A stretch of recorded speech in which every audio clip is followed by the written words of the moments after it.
Hello everyone, welcome to yet another session of the daily news analysis by SRIRAM'S IAS, where we take up the important articles featuring in the Hindu newspaper and break them down for our understanding from the examination point of view. So let's start today's discussion by taking the important articles from the newspaper. So the first article which we've taken up is on our screens and it reads, Ukraine claims more territorial gains. Now this particular article is important because as we know, there has been a major development in the Russia-Ukraine war where Ukraine has shown counter-offensive steps and taken back certain territories, and this has in a great sense altered the situation between Russia and Ukraine and all the calculations that are going around, not just for the countries of Russia and Ukraine but other countries who are supporting these countries as well. So from the examination point of view, what becomes important for us is to know the locations, the map locations which can very well be asked in the examination. So we'll take a look at what are these exact territories that the Ukraine has taken back from Russia and it is keeping the fight alive with Russia. So we know that both these countries got into a war which Russia dubbed as the specialized military operation in Ukraine, and in that sense it attacked these two regions first and then it wanted to expand its attack on the whole of Ukraine gradually, but these two regions, Luhansk and Donetsk, right, these were the two regions which Russia proclaimed that these were independent regions. First it identified it as independent regions independent from Ukraine, and then it took over these regions and expanded its attack. And this Crimean Peninsula, Russia had already annexed it or already occupied it in the year 2014. This peninsula is a very important peninsula because this links the Black Sea to the other ports, and therefore it became a very important peninsula for Russia, and it had annexed the Crimean Peninsula in the year 2014. Now then the fight started, and this is where the Russian army and military were, after the months of fighting, were situated, where they majorly occupied the areas of southeast, northeast and southeast Ukraine. These were the areas which they could occupy. But within the months of fighting, what Ukraine has now done is taken back certain regions. And what are these regions? First of all, in the northwest region, where the regions of Luhansk and Donetsk are there, these territories were taken back by Ukraine in the last 24 hours. So these small territories, small advances are being made by Ukraine, right? And the regions which are important over here is Donetsk and Luhansk region.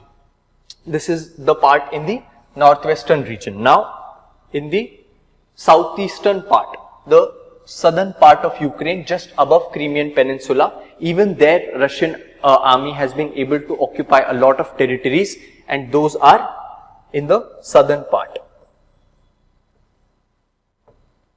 These are the developments, and this is the region from which an important river, Dnieper river, right, which flows through this region and which eventually gets drained into the Black Sea. So these are the important map locations with respect to the fight between Russia and Ukraine. That was our objective with respect to this article, right? Analyzing what happens with Russia and Ukraine, these developments now since Ukraine has taken a counter-offensive steps and taken some territories back, this has major ramifications between the two nations and how their war strategy or battle strategy evolves from here on. So as and when the time passes, we will analyze those situations as well. Now with this, let's move on to our next article for the day. The next article which appears in the newspaper reads, Drop in forex reserves concerning as inflows lag. Now this article also becomes an important article because as we are seeing according to the trend for past many months, the amount of forex reserves or foreign exchange reserves, the amount of foreign currency that Indian coffers have is decreasing. So it is dropping, and the inflows which used to come via the route of foreign direct investment or foreign portfolio investment or other ways in which the foreign investors invested into the Indian economy, that speed is not increasing, but the speed of dropping forex reserves is increasing. And obviously this is a concerning fact, because if the forex reserves deplete in a country's coffers, that becomes a sign of worry, which is exactly what happened in the Sri Lanka crisis, exactly what is happening with Pakistan. So therefore, the measure of forex reserves and the checking of forex reserves is always an important thing. So let's understand what exactly are forex reserves, what do we mean by them when we say forex reserves, and what are the reasons that they are dropping, right? So what are forex reserves? Forex reserves are external assets in the form of gold, SDRs, or what we call special drawing rights of the IMF. These are certain class of currency, one can say, which are specifically a part of the IMF. So they are special drawing rights of the IMF and foreign currency assets, capital inflows to the capital markets, FDI, and external commercial borrowings all come under the foreign currency assets and reserves in the IMF. So these various subcategories of currencies held are together known as the forex reserves. So foreign currency assets, these have all the dollars and other currency in terms of whatever capital inflow is coming, whatever borrowings, corporate or public borrowings are happening, then gold reserve, special drawing rights of the IMF, and reserve tranche in the IMF, or a part of the foreign currency deposited in the IMF's account. These together are known as the forex reserves of the country. And currently, the level of forex reserves has gone down to $553 billion. Now, this is quite a high number, but what we are interested in is the trend of the development of forex reserves, where this number was above $600 billion at a given point, where there even came a point where India reached to its highest level of forex reserves attainment. But since the past few months, the level of forex reserve is decreasing, and this is in the week ending September 2, we have this figure of $553 billion that the forex reserve have come down to. So what are the reasons behind the drop in India's forex reserves? Why are the forex reserves in India dropping? First of all of this situation is linked to the Indian economy as well as the global economy. What situations are being created in the global economic order also play a great impact. So the drop is because of a fall in the dollar value of assets held as reserve by the RBI. So the fall in the rupees currency with respect to the dollar is a big reason for dropping of the forex reserve. Then is the appreciation of the dollar. The demand for the dollars remained high as the Russia-Ukraine war led to a spike in oil and commodity prices. So the value of dollar is also appreciating or increasing, which is what makes it difficult to invest in India, right? Then capital outflows are happening by the foreign portfolio investors. This is a major reason which we have also talked about in our previous sessions, that we are seeing that those investors which used to some months back come to invest in India, invest their capital, that capital is flowing out. And this capital is flowing out majorly because these foreign investors are getting better interest rates in their own countries. So for example, what USA is doing is that it is increasing its interest rate and making it favorable for these investors to increase in USA itself. That is why it creates a scenario where these investors would find it more favorable to invest in countries like USA and not in India, and that is why it is resulting into the capital outflow from India into other countries, right? This is a major reason that is happening. Then the gold prices have also played their impact, where decline in the gold prices has played a part in the decline in the foreign exchange reserves. So this has also played a big role, and these are the major reasons which have resulted into the drop of forex reserves. Now, what is the Indian government doing? Is it doing anything to stop this outflow and make conditions possible that forex reserves are at least increasing or the inflows increase? So there have been many steps taken by the Indian government, which we have also covered in our previous sessions, where the limit for FDI, the limit for FPI, the ease of investing in the Indian economy, the Indian government and RBI have taken a lot of steps to ease that. And they have taken steps, but the effect of these steps is yet to be seen, at least in the trends where the drop in the forex reserve is still visible. So this was a discussion with respect to understanding what are forex reserves, which become important for us from the GS3 point of view. With this, let's move on to our next article for the day. The next article which appears in the newspaper reads, 8 African cheetahs to land in Jaipur on Friday. Now this is a news which becomes very significant because as we have been tracing the path of reintroduction of cheetah into India, right? This was the plan of the government to do since a long time, and finally 8 African cheetahs would be landing into Jaipur on Friday. And where are these cheetahs going to be relocated? In the Kuno National Park in Madhya Pradesh, right? So we all know it. So in that aspect, let's quickly revise about both species, the African cheetah and the Asiatic cheetah, learn about the Kuno National Park and what are the preparations which are being done since the cheetahs are arriving. So first let's understand about the cheetahs itself. Now the important fact that we need to revise once again is that India was home to the Asiatic cheetahs, right? And they were widely hunted when they were alive, and finally there came a time where it became extinct in India. In the year 1952, Asiatic cheetah was declared extinct in India. And now Asiatic cheetah thrives only in the state of Iran, where 50 to 60 individuals are existing in that country. And the other species of cheetah is the African cheetahs, which are there in the African continent. So India talked with Iran to reintroduce Asiatic cheetah into India, but Iran refused, and it had demanded the supply of Gir lions, the Asiatic lions which are there in the Gir forest, to which India declined, and therefore the deal with introducing Asiatic cheetah back into India could not fructify. So then India turned to countries like Namibia, who had a sizable population of African cheetah, and now these cheetahs, African cheetahs, would be reintroduced into the Kuno National Park of Madhya Pradesh. So let's look about African cheetah. Now the scientific name is Acinonyx jubatus, and their characteristics are they have slightly brownish and golden skin, which is thicker than the African cheetah skin. So they are obviously a little bit different with respect to appearance to the Asiatic cheetahs, and they have much more prominent spots and lines on their faces as compared to their Asian cousins. And what is the distribution?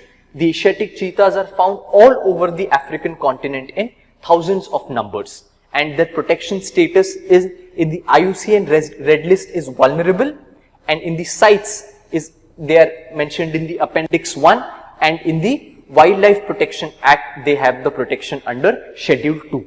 Now Schedule 1 is the highest level of protection accorded to any animal in the country, and when African cheetah would be introduced in India, perhaps this protection status will increase for the African cheetah as well. Now talking about the Asiatic cheetah. The Asiatic cheetah is also a little bit different than the African cheetah. Its scientific name is Acinonyx jubatus venaticus. The characteristics are that they are slightly smaller than the African cheetahs, and they have pale yellowish fawn colored skin. So their skin is comparatively more pale colored than the African counterparts, with more fur under their body, specifically on the belly. These are the characteristics for the Asiatic cheetah, and their distribution now is found only in Iran with less than 100 individuals left. They are extinct from every other country, and they got extinct from India in the year 1952, and therefore their status in the IUCN Red List is critically endangered, right? So always remember, just because they're extinct in India does not mean that their Red List status is extinct.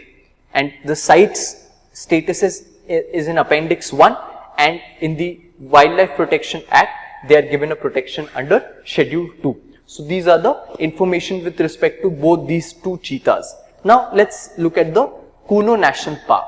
The Kuno National Park is in the state of Madhya Pradesh, one of the most unique destinations for all wildlife lovers and enthusiasts. Moreover, why this location was chosen for the reintroduction of cheetahs was, after careful study of all the locations, it was found out the kind of vegetation and terrain that this national park has is the most suitable and most similar to the terrain that is existing in the African grasslands. So even the Kuno National Park has vegetation similar to grasslands, and that therefore this national park was chosen. It has a healthy population of other animals like cheetal, sambar, nilgai, wild pig, chinkara and other cattle. So it has other population of other animals as well, and currently the leopard and striped hyena are the only large carnivorous within the national park, with the lone tiger having returned to the Ranthambore. So all the tigers were taken from the park and put into the Ranthambore National Park, and the only other predator animals which are there in the national park are the leopard and hyena. We'll get to what are the dangers with the leopard in a bit. Before that, let's look at the preparations now. What the article is saying. The article is now, as we know, that after all this development, the cheetahs are ready to be reintroduced into India, and first batch of 8 cheetahs is going to arrive, and these are going to land in Jaipur. So what is going to happen to them? These will be initially be in a quarantine enclosure. So they won't be directly put into the wild. It would be a very gradual exposure to the environment for these African cheetahs, because they are going to be in a very different environment, and it is going to be very difficult, as well as the authorities have to be very careful in gauging whether these animals and species are acclimatizing well into the environment. That is why first they would be put in a quarantine enclosure, wherein they would be out in the open, but they would be fenced around their area, and they would be continuously watched over for about a month, and then moved to a 6 square kilometer predator proof holding facility. This would be the fenced facility, which would also hold live prey for them. So in order to facilitate and make sure that there is a forest like atmosphere or a real atmosphere, there would also be live prey for them to hunt them out. So this would be the condition or preparation that would be done, and this would be done for few months before the cheetahs are released into the wild. So this process would be followed for a few months to gauge their level of acclimatization, and once they are totally acclimatized to the environment and the ecosystem of the national park, they would be released into the wild. And all these animals would be radio collared, and their movements would be tracked via GPS system. This would be very important, because these are precious species who would be landing in a very alien environment, and that is why the tracking of these individuals is a prime responsibility of the authorities. And based on the current prey estimates, the Kuno National Park can support up to 20 cheetahs, and with restoration, protection and management, this number can go up to 40 individuals. So the current batch which is coming, which is of 8 cheetahs, the national park has a strength of 20, and with more concerted efforts, the number can reach up to 40. And the cheetah reintroduction project has a number of the number of cheetahs which it thinks is going to reintroduce into the Indian subcontinent is up to 50 number of African cheetahs. So that is the number. Now the only threat which exists for the African cheetahs is the presence of leopard, which initially might pose a problem to them, a threat to them, wherein both species can clash. But once the authorities say that once the African cheetahs are acclimatized in the environment, within time both these species would be able to coexist in the wild. So these are the vital information with respect to this development, and we finish our important articles today, and we'll meet again tomorrow with the important articles from the newspaper. Thank you.